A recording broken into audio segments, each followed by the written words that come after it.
number 3, whenever you worked out number 3 in part 1, we found out that the slope-intercept form was y equals 4 over 3x minus 4. And now you're about to see why, if you watch the video, I say, hey, no, leave this as an improper fraction, because we're going to be graphing it soon. You're about to see why I want an improper fraction on this, okay? So let me pick a different color.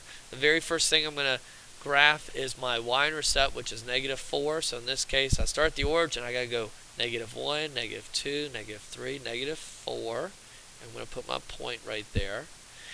The next thing I'm going to look at is, this is a positive slope. You see, there's not a negative sign there. There's no negative signs here. So that means that I can envision that this line should be heading upward like this, okay? It's not going to be heading downward like that, okay? So its positive slope should be heading up. And remember that my slope is rise over run. All right, so I'm going to rise 4 and run 3. Let me show you what that means, okay? I'm going to start here, and I rise 4. 1, 2, 3, 4. And then it says run 3. So I'm going to run 1, 2, 3. And right there is where I'm going to put my next point. So I'm going to put a point right there. Alright. Now I could draw a line, but I like to have multiple points, and it's real easy to do. All I continue to do is rise 4, run 3. So I'm going to start here. Rise 1, 2, 3, 4, and then run 1, 2, 3. And I'm going to put a point right there.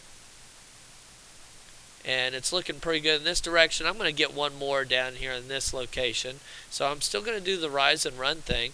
In this case, my rise is going to be going down. So rise 1, 2, 3, 4. And I'm going to run over 1, 2, 3. I'm going to put a point right there. And you see it's forming a straight line, but I need to connect it. Let's see. There's my tool I'm going to use. And I connect it like that. It's about right. And there we go. I have graphed that function. So let me show you how I would grade this.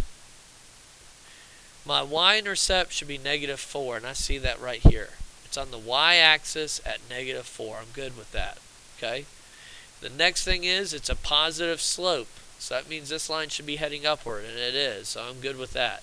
Last thing is rise 4, run 3.